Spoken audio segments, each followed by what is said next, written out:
viu que toda vez que eu dou a tarefa, ela chora, e toda vez, vamos dizer, que eu pelo menos adio a tarefa, né? Então, o que acontece? Você pode pensar que a função é evitar ou pelo menos adiar a demanda, certo? Então, se ela já está na situação, ela pode querer escapar, ou se a situação está vindo, ela pode tentar evitar, né?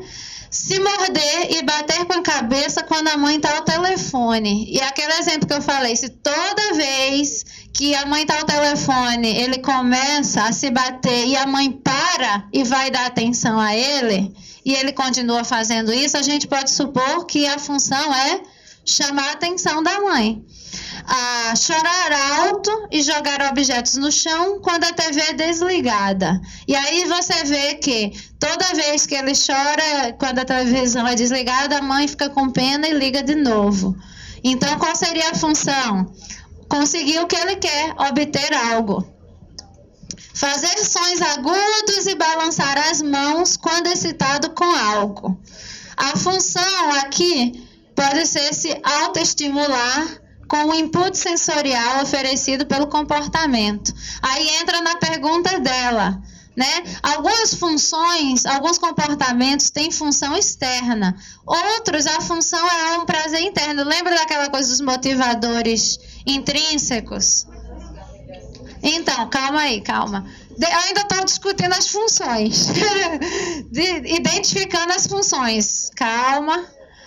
Mas muitos comportamentos estereotipados, o que acontece? A criança geralmente, vamos dizer, se ele tem um repertório de comportamentos, de habilidades muito pequeno, ele não sabe fazer muita coisa. Eles vão tender a ficar fazendo as mesmas coisas, que é aquilo que eles gostam, darará. Então, eles têm a necessidade de se autoestimular. Então, a função pode ser só, pura e simplesmente, autoestimulação. Pode ser também que, através das estereotipias, como eles, ou vamos dizer, um comportamento de se bater, pode ser algumas vezes autoestimulação, mas pode se transformar em uma forma de chamar atenção, porque eles aprendem que toda vez que eles estão fazendo a estereotipia, alguém vem reclamar. Então, assim, a função pode ser várias funções, na verdade. E a gente vai ter que fazer o papel de detetive para descobrir. Não se preocupem que a gente vai discutir exatamente como a gente faz isso, certo? Aí, fazer sons agudos quando apresentado com a tarefa. Pode ser a função reduzir a ansiedade interna ou evitar uma demanda. Pode ser os dois, porque o que acontece? Muitas vezes, quando vem alguma coisa que eles não gostam, eles começam é como se fosse assim, tipo, tira isso daqui. Oi. Esse reduzir a ansiedade, saindo um pouco da questão do autismo, normalmente algumas pessoas têm a tendência, você pega a caneta e... Isso. Reduzir a ansiedade. Exato. Tem gente que fuma, tem gente que balança as pernas, mexe no cabelo, né? Eu tinha uma criança com autismo, aí essa daqui eu não sei como é que eu vou dizer, porque era em inglês, né?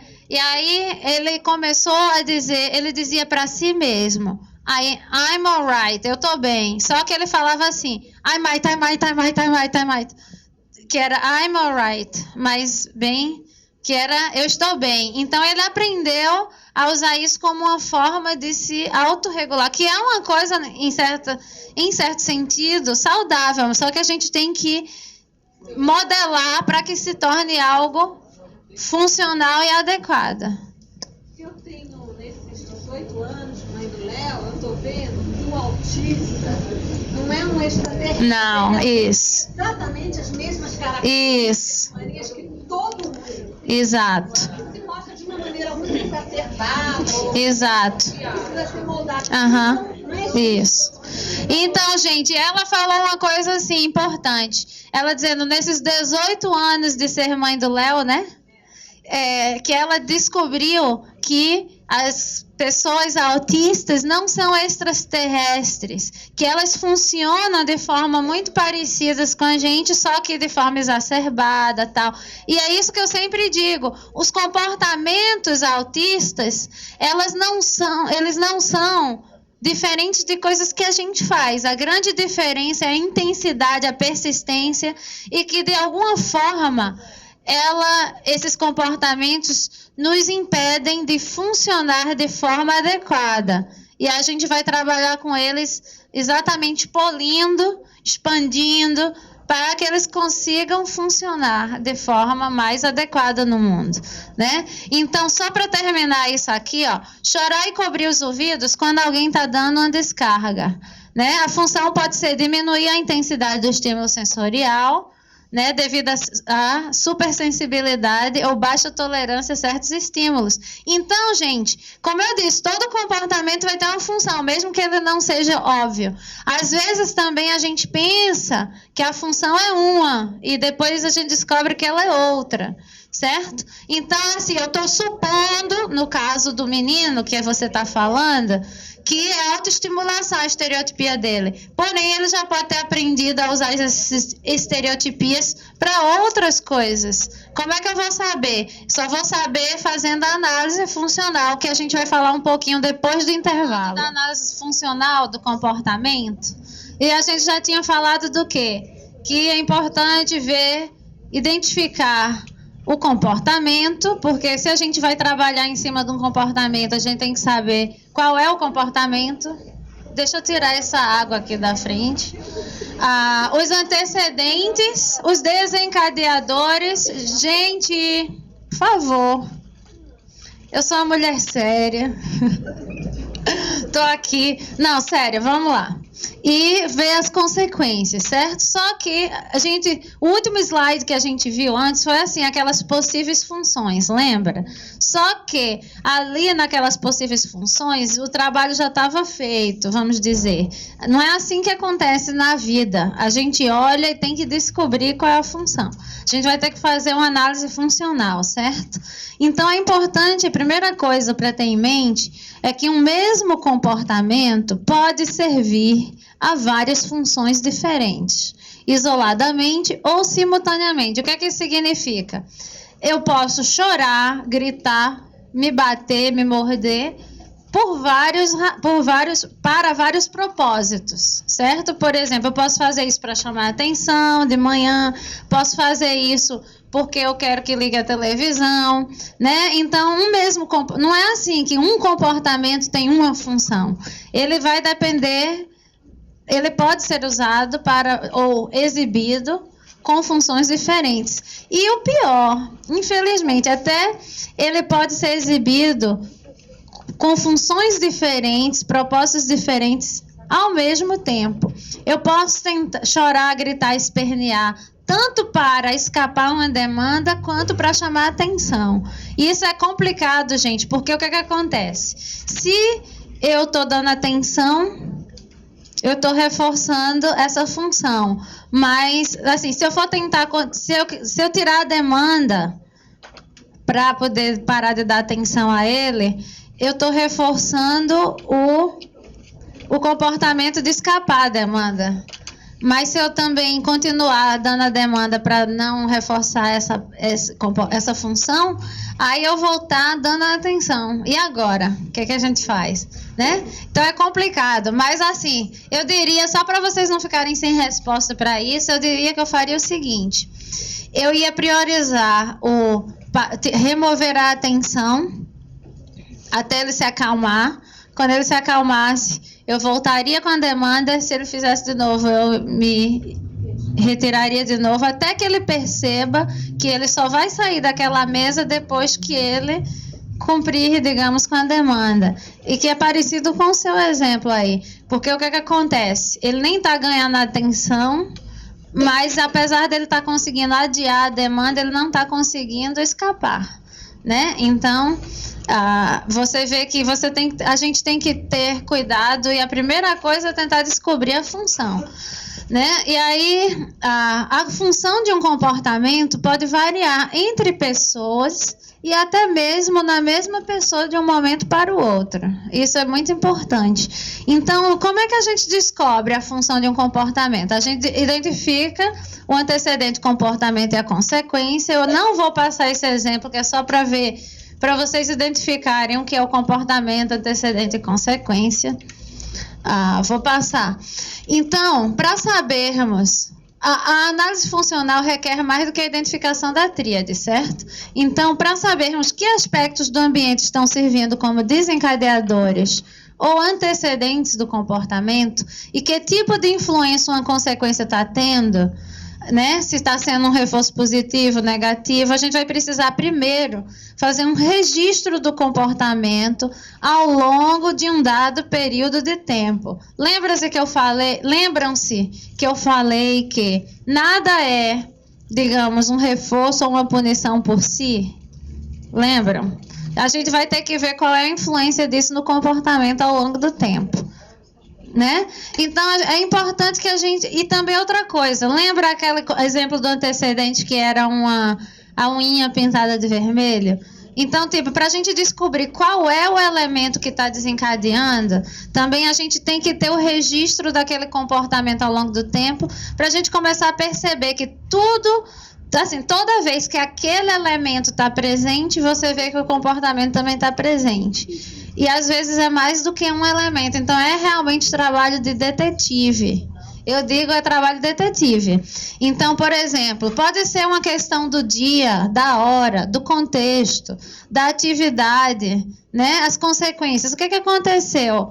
Então, por exemplo, vamos dizer que o menino começou agora a se morder. Isso é um comportamento, você não sabe, não tem nem ideia. É assim que acontece na vida real, né? Tipo, ele tá se mordendo, e agora? O que é isso? O que é que eu faço? Primeira coisa que, se não tem nada óbvio, e mesmo que tenha, porque às vezes é uma coisa óbvia, mas não é a coisa certa. Assim, então a primeira coisa que eu sugiro é o quê? Vamos fazer uma folhinha de registro com espaço para antecedentes, comportamento e consequência. Toda vez que aquele comportamento acontecer, você vai anotar, e vai anotar tipo a hora, o dia, onde ele estava, o que estava acontecendo, o máximo de pistas possíveis que a gente conseguir pensar. E o que aconteceu logo depois? Quando a gente anota isso ao longo, vamos dizer, de uma semana, e a gente olha, a gente se surpreende, porque coisas que na ação a gente não percebe, quando a gente olha no papel, gente, tá vendo que é toda vez que quando o pai dele manda ele fazer isso, ou é toda vez quando é a tarefinha de matemática, ou não sei o quê, ou então você percebe que é geralmente nos dias onde ele tem natação, ou é exatamente nos dias, ou logo depois do almoço.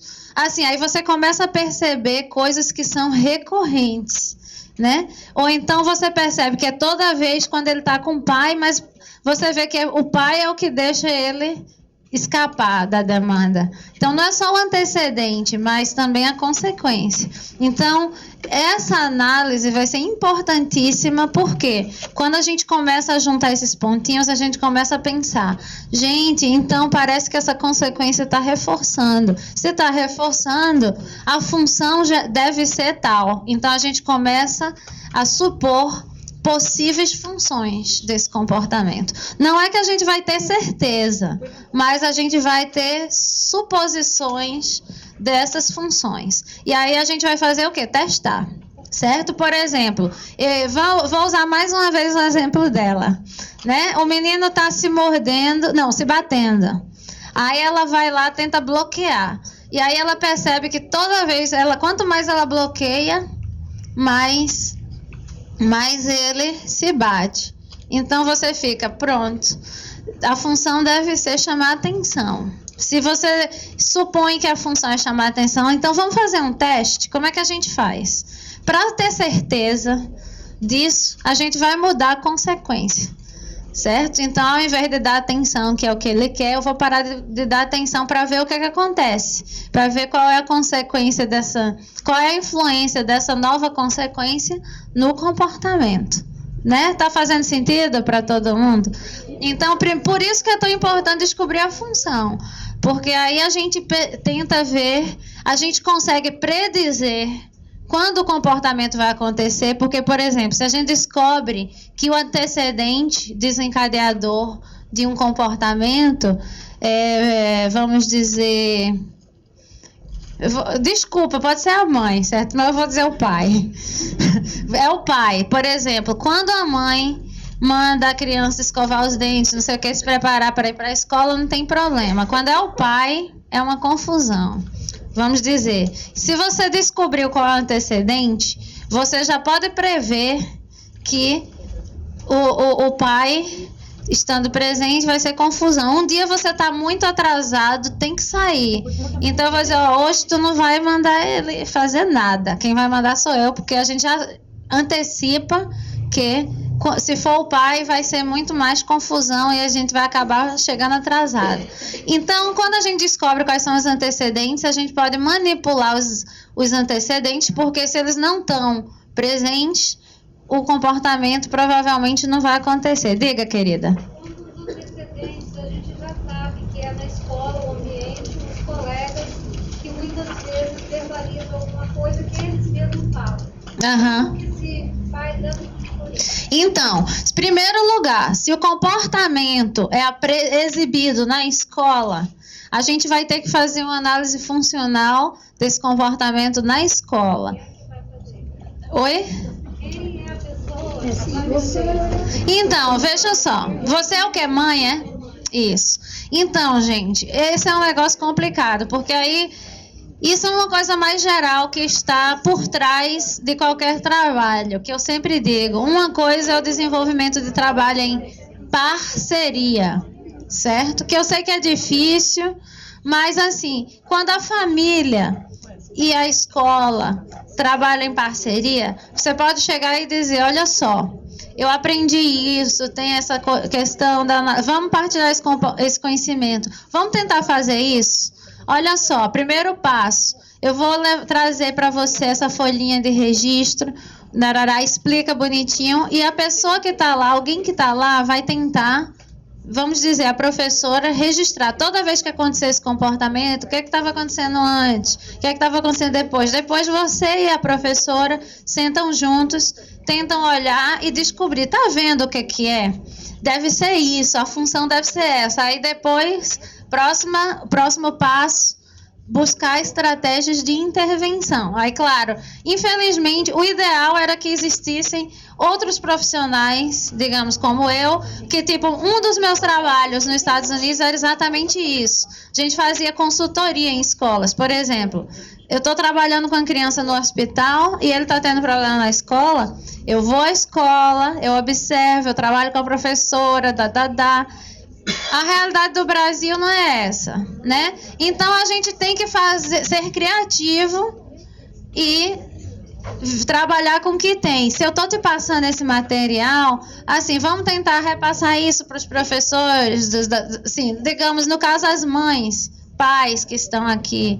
Diga, querida. Hoje nós temos escolas que estão abertas também, porque assim, os professores Isso. não têm condições, não recebem nada de informação Isso. sobre as crianças que a gente está recebendo de inclusão. Isso. Então, assim, os professores estão perdidos. Então, às cegas. Eu sei como é. Então, Acho que a parceria, isso. pais, Isso. professores, diretores, Isso. tem que existir. Exato. A equipe sempre vai. Exatamente. Sozinha não vai. Então, eu vou dar um exemplo aqui, certo? Eu acompanho uma das meninas do meu grupo, né, de pais de crianças autistas. Sim, eu tive duas experiências, uma positiva e uma negativa com as escolas. Primeiro, a mãe colocou numa escola pequenininha, particular. Eu fui lá, falei com o time, passei material, tudo, só que estava uma confusão horrível, ninguém conseguia, assim, dizia o que fazia, não fazia. Aí a mãe fazia o trabalho em casa, quando chegava na escola, era tudo diferente, aí vinha com problema para casa, era uma confusão. Aí a mãe acabou decidindo, não, vou mudar de escola, aí foi para uma escola da rede pública, repetia a mesma coisa. Fui lá, conversei com a equipe, passei material. Só que, a essas alturas, a mãe já tinha... Primeiro, a escola estava meio resistente. Tipo, essa mãe está vindo aqui trazendo essas histórias. Como é que a gente sabe que isso é válido, que não é?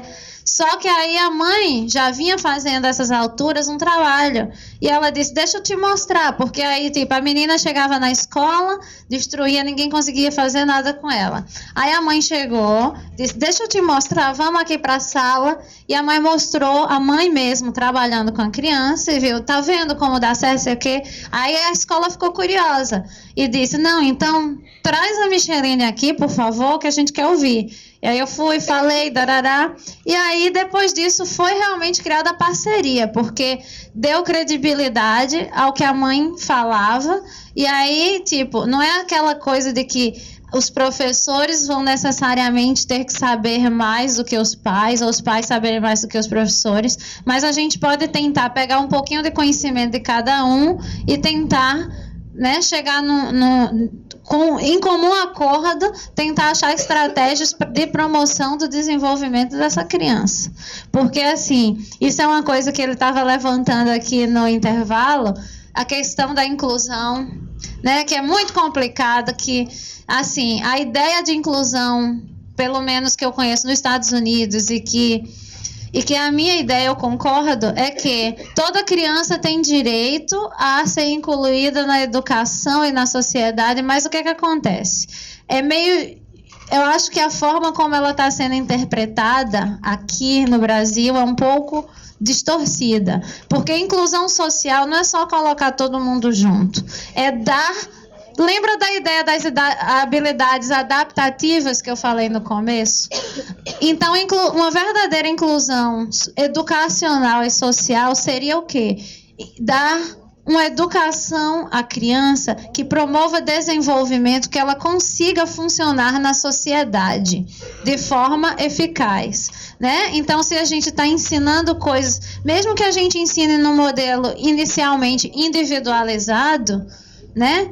A gente tem como objetivo o quê? Habilitar essa criança a funcionar na sociedade de forma eficiente, que ela consiga se beneficiar de uma sala de aula. Enquanto a gente não ensinou essas habilidades, ela não vai conseguir se beneficiar da sala de aula. E só colocá-la junto das outras não é suficiente, senão elas não eram autistas, né? Porque senão, só botar dentro da sala de aula e dizer que isso é o suficiente, não é. Né? E eu sei que muitos professores estão recebendo alunos sem ter a devida capacitação, né? E estão às cegas tateando. Então, isso é uma coisa, gente, muito complicada. Então, assim, como a gente não pode mudar todo o sistema, a gente pode tentar, pelo menos, fazer ajustes nesse sentido. Essa parceria com a escola, por exemplo, a gente conseguiu que a professora da sala de apoio tire a menina durante um período e vai trabalhando nesse modelo. Aí a professora da sala de aula já tenta ajustar algumas atividades para que, mesmo que ela não faça tudo que as outras crianças estão fazendo, mas ela tem sempre uma atividade para estar fazendo. Ela não está lá só sendo autista, né? Como eu digo, autistando. Porque antigamente, quando ela chegava, era assim, ela chegava e ficava lá isolada, sendo autista, né? E agora a gente já não deixa mais que isso aconteça. Mas enquanto o professor não souber o que fazer, como é que ele vai fazer isso? Sem contar que ele sozinho, para dar conta de uma sala e tudo.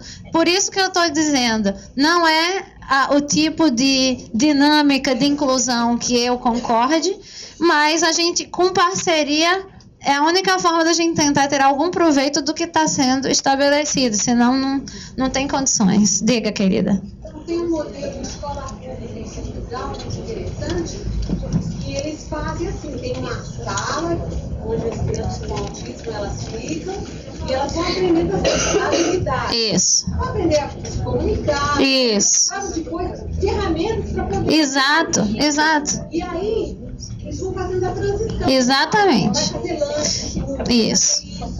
E às vezes, na hora do recreio, as crianças de lá vêm aqui. Vocês ouviram o que ela está falando? Ela está falando que tem um modelo em Portugal onde tem uma sala da escola pública, onde as crianças autistas ficam numa sala e vão sendo ensinadas primeiro as habilidades básicas, sociais, comunicativas, sendo instrumentalizadas, e aí eles vão fazendo a transição para o grupo, que é a mesma coisa que também acontece nesse modelo, que é o quê?